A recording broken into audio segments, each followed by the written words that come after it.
stays fresh. And I don't know about y'all, but that 1 hour does have an effect. I don't know. It does have an effect on everybody.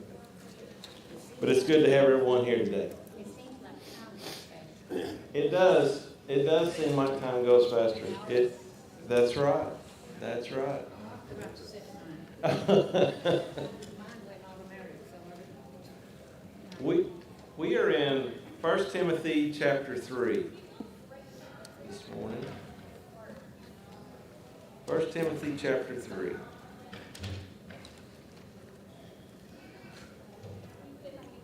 We had been going through the first part of the chapter there, the qualifications or characteristics of a elder.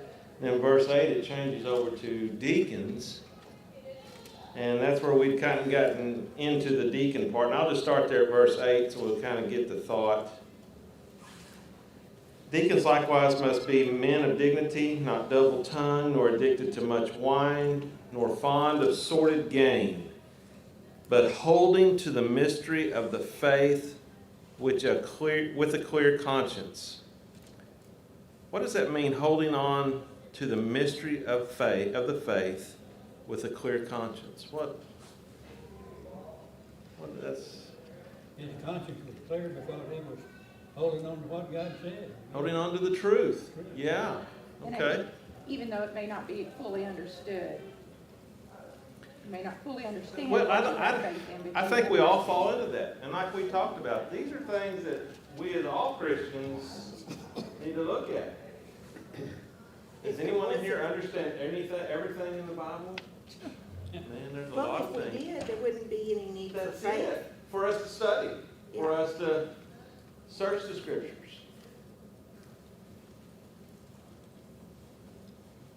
These men in verse 10, these men must also first be tested. Then let them serve as deacons if they are beyond reproach. What does that mean? Must be tested before they serve as deacons. What does that mean, tested? Do they need to take a test or I would what? assume it has to do with some maturity, Yes. experiences in life. Tested in life. Have their faith tested. So in other words, a new convert is not at that point. You know, that's it. And I guess I'll just bring this out now. It's been weighing on me ever since we've been into this chapter. Do we train our children? Do you say, you need to train your life to be a deacon? Or you need to train your life to be an elder? Or do you need to want to be a preacher? Do we do that anymore? I think to a certain extent we do. I mean, when you come to church on Wednesday nights and you see Lane get up there and sing, I mean, it brings tears to my eyes Yes. because I think, look what Jake's doing. Yeah. I mean, he's bringing his son up into the knowledge of the church. That's what we're talking about. And the little Allen kids that can't even talk yet. Yeah, but You know, it's just they're getting such a in blessing. front. Yes. They're learning. My thing is, we as a society today, this is something we need to instill in our children at an early age. Because what does both of them have in their characteristics? An elder must have one wife. A deacon must have one wife. What does that mean?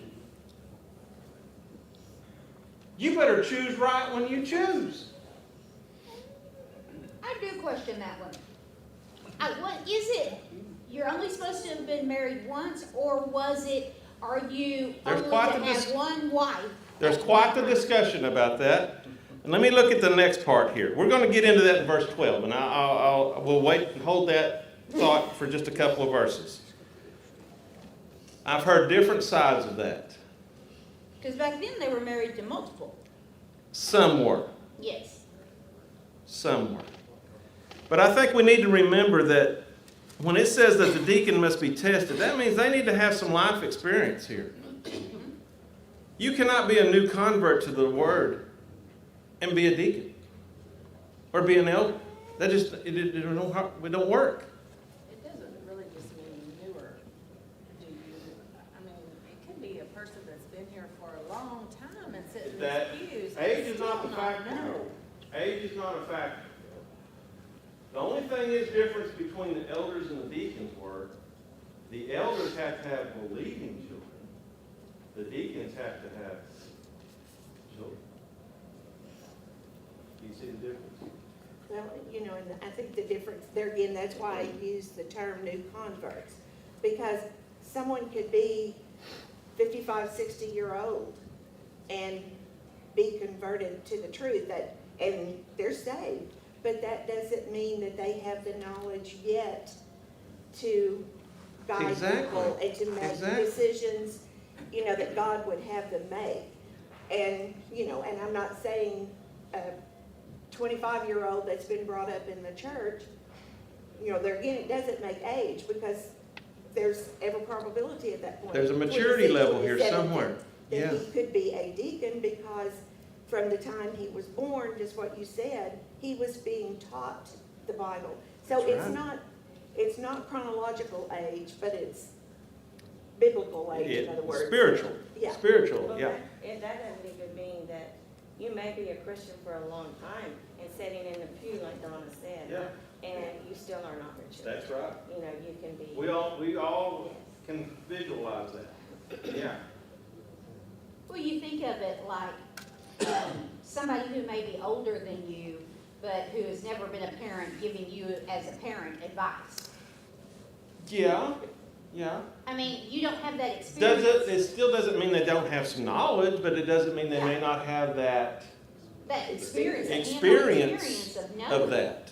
You see what I'm, there's a difference between experience and knowledge. We all know that. Yeah. We all know that. That's the difference in wisdom and knowledge. Right, right. But you look at this next part when it says, be tested, then let them serve as deacons if they are beyond reproach. Which means, what? To put it in James chapter 1 terms, they tested their faith, they came out on the other end wiser, and they didn't lose their faith. They didn't lose their faith. That's right. So from an outward perspective, you see a man who has been through it and didn't compromise his morality, his morals, he didn't compromise his faith because of the situations that were thrown his way. That's it. That's it. Well, and we talked about that blameless before, Uh-huh.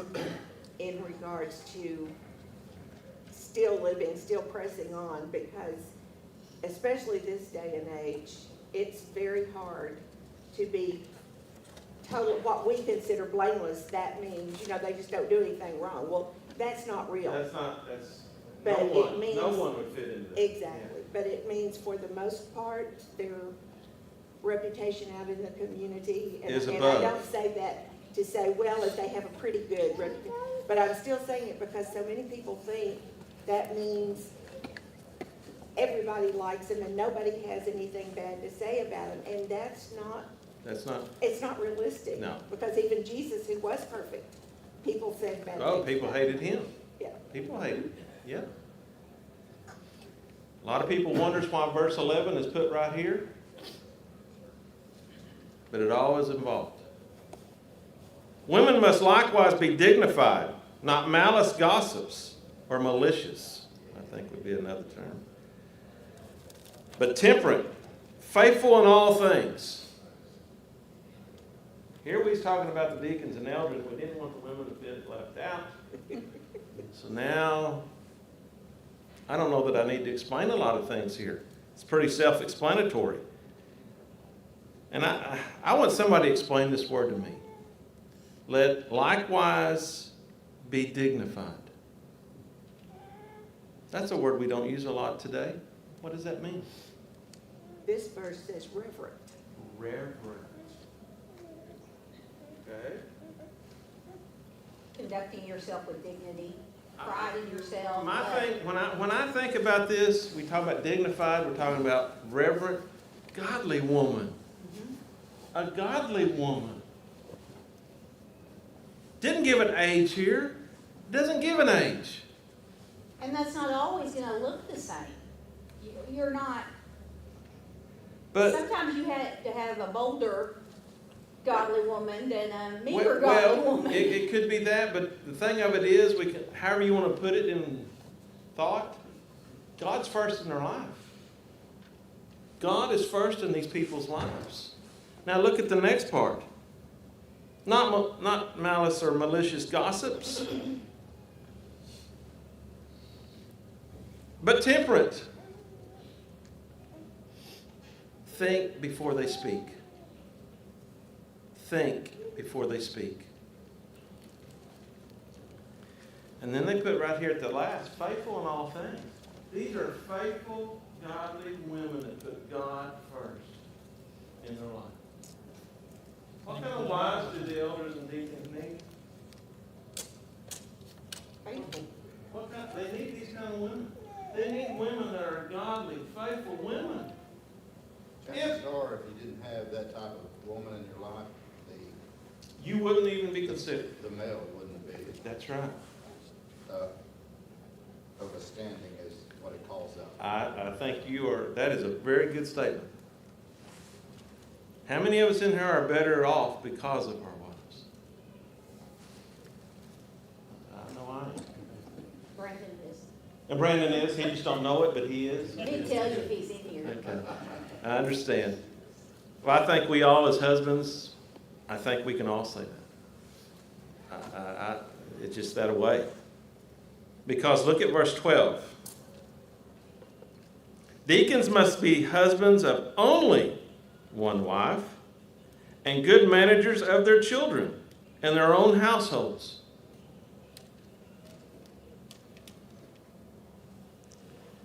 There's one word there, Tammy, that clarifies that.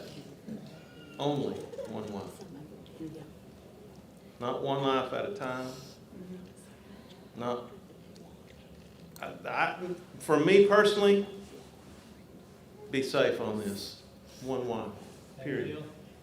Not one wife only, not even if the person passed away and married again. It says only one wife. I'm going to leave it at that. I mean, there's been a lot of discussion about that. There have been some that said, if you've lost your wife to death and you've remarried, you still only have one wife. Well, I know a person that was an elder and that he had lost his wife. First thing he done is resign as an elder because he didn't feel like he was qualified anymore. Okay? That's how his mindset was. Then I've heard others that say, well, he's only got one wife now. You see where we're at? My personal opinion is, and I know it don't mean nothing, be on the safe side. One wife. Only one wife. Okay? Now, and it says good managers of their children and of their households. Didn't say anything about believing children. It says good managers of the children and household. This is a deacon we're still talking about here. What does that tell you? Does that not fall into it though? That you're Eventually, raising but it believers? could be that maybe younger children that's not quite reached the age. Okay. Okay? So that tells me that deacons are most generally a younger man. Hey, Phil, Yes. this is what I find so interesting. Okay.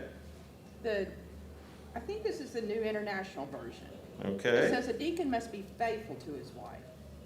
The Fa- version we're reading says a deacon must be a husband of only one wife. Uh-huh. The King James Version says must be a husband of one wife. Those in my English language are different terms. Well, there's definitely. And no wonder I people. know I'm gonna get rocks thrown at me for this. I know, and I agree, err on the And side of caution, there are but no some- wonder people debate it. I'll put this, that there's some versions that are very. Liberal. Thank you. You didn't have to say I it. didn't have to say it, but that's what I was trying to do, and there's some that. Well, they had to say that because back in that time, the bedrooms could have multiple Well, wives. that's what we were talking about earlier, yeah. Yeah, they could. But I think right here, we're talking about a person that's gonna stand out. And you know, I think the point somebody mentioned a while ago, training their children. Training. You know, if Yeah. somebody's not faithful in getting their children, I mean, they train them at home, yes, but that also means having them for activities at the church. Not that something can't come up that you can't go to a youth rally or whatever, but when there's opportunity for your children to learn and be with other Christians, you find the time to make those opportunities, you know, that's part of training them. I think it's all included. But my thing is, when we teach children, when we teach our, just say here in high school, is that ever brought up? The decisions they make in high school will affect this right here. It'll affect their lives whether they can or cannot be an elder or deacon. And not everybody is an elder or a deacon. That's right. And that really That's good right. Christian men are needed in our church to serve. That's right. But the whole point of it is, don't we want to point them in that direction though? Absolutely. We want them to aspire for that position. Doesn't mean they have to be that. No, I'm not saying that. But do we even tell them they need to live their lives in a way to get to this point? You show them as your example. Examples, yes, but we need to tell our children. I can remember when I was a teenager. How many of you want to try to be a preacher? Want to try to be? Not very often did they ever mention about being an elder or a deacon. I don't know about y'all, but I can't preach very much. And that's not my thing. But I hope I can live a life that I can fill into them one of these. That's what we're trying to do. And it tells you with the eldership, they have to aspire to be. Aspire to on do board. it. This To is be. something you just don't wake up one day and say, I'm going to be an elder today. I'm going to be a deacon today. Wrong answer. If you've noticed, their whole lives are focused on God. The way they live at the house, way they live their lives, where they work at their job. All this is included in their qualifications. Well, all of the requirements that there are, you have to think about it because, I mean, you can't be a big-time businessman devoting all your time to work and still fulfill all of these responsibilities. I mean, that goes into everything that you plan on doing with your life. Exactly. Your job I know plan, there your are- school, your everything. There are some elders in some bigger communities, I'll just put it that way, that are retired, and they have all their time, and they can focus on that. That is a great thing. Here in Stigler, Oklahoma, we don't have that. All three elders have a living. Okay? Not only theirs, but help with other on their families. We can't give 24 hours a day where some can. Does that make us not any less of being an elder? Just have to be an organizer more. That's where that managing comes in, isn't it? Your priorities. Your priority, you're still focused, you're still wanting God's will to be done. You're still wanting people to come to Christ. You're still wanting the church to stay true to the faith. But you have a job position also that doesn't take you away from church every Sunday. True, true. But have you ever heard of a teenager say, well, I don't want to be an elder because I don't want to listen to everybody's complaints. I don't want to put up with that. Yeah. Now, Zane says he just wants to be a preacher, but he's not qualified to be an elder yet. Well, that's true. And it's going to take time. Time. But you stop and think about what a young person has just said. I don't want to listen to all that. That ought to break our heart. Because if that's the case, what has he seen? He has seen someone not act Christian to an elder, or an elder act to a person. It just boggles my mind that we put more emphasis on playing instead of teaching sometimes. There's nothing wrong with playing. Man, I love to play. I love to have fun. I love to laugh. There are time and a place for everything. There's a time and a place for everything. Okay, now that I get off my soapbox, we will look at verse 13. For those who have served well as deacons obtain for themselves a high standing and a great confidence in the faith that is in Christ Jesus. What does that mean right there? A deacon that serves well, what does he get? What does he get? Promoted to elder? Sometimes. Should it be that way? Most generally, that's usually how it goes. Admiration. Because that way the younger deacon aspires to be the elder, and eventually he can get to that point. Yeah?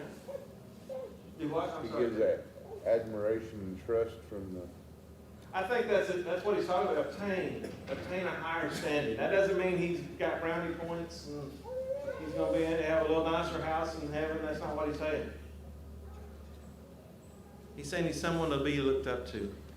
Someone that you can trust. Yeah, that someone you want to go to. that you want to trust, yes. That you have a confidence in the faith. Any more comments on the elders and deacons? Because we're changing topics a little bit now. I was just gonna say Yeah. that the focus of deacons and elders too isn't the title that you earn, it's the work that you're gonna be doing. The reason why there's Job, yeah. qualifications here is because the work is so important. And because it's, going down to verse 15, it's about the church. Yes. All this Yes. has to do with how the household of God runs. Yeah. And if we are serious about obtaining one of these positions, then we need to understand the seriousness of the work. Now let me ask you this. Still don't throw rocks at me.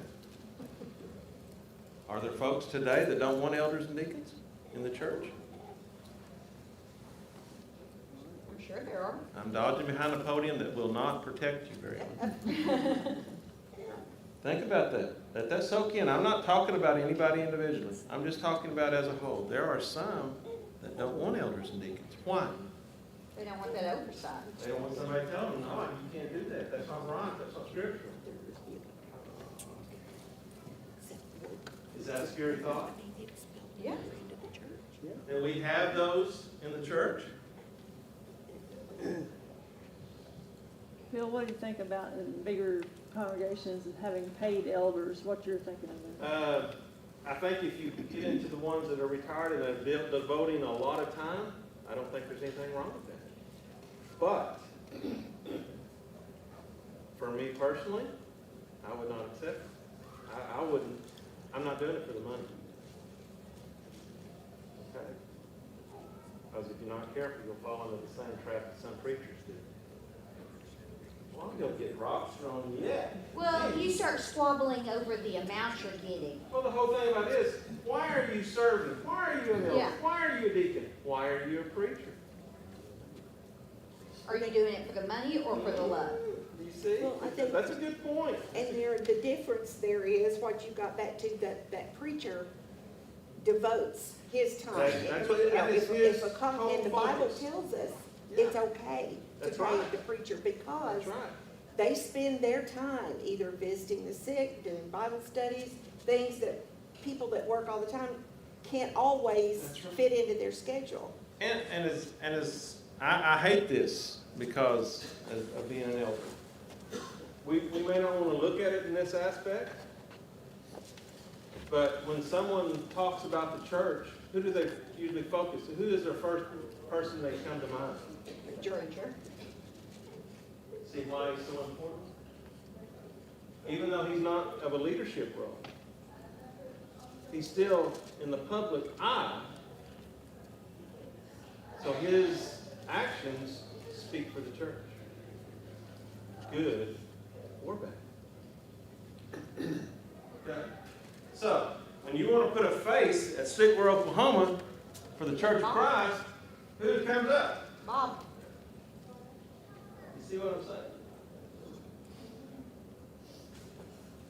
Well, and you know, even with elders and deacons, it's kind of like with Bible class teachers or whatever, you know, if you start paying, and I'm not saying right or wrong, but this is another problem that could come up. Well, I teach a Bible class, so I mean, you know, if your heart's not in for the service, Yeah. because to me, those roles like that are just my opportunity to serve God in that way. It's true. I can give back to him in that way. Maybe I can't do something else, but I can, but it's still service, like you said. And if that's not the main focus with an elder and deacon, you could have problems That's there. it, that's it. I mean, I'm on 2 other boards out in the community, on different things. Don't get anything, don't get any money. It's a voluntary thing. A lot of times, you know, as an elder, you think, here I'm on 2 other boards, and I have more trouble with the church than I do with these other 2 put together. You say, Phil, what are you talking about? Think about it. There's always someone not liking something we do. Something that we say, we as a church don't agree with that. We don't think we need to be going down that path. We don't need to be going there. We don't need to be, and some people don't like that. You know, I probably shouldn't say this, but that always amazes me, because we're to be united. We should. And I didn't know there was problems where some people disagreed until I started getting more personal and knowing people. That people do disagree, but to me, we're supposed to be united. Should be. Should be. I know there's personality conflicts. I understand that, you know, I understand that. But when it comes to the Word and doctrinal issues, there is no gray area. And get along. And it's just accept it, let's move on. Okay, we're going to stop right there and take classes over, and we'll take up next week.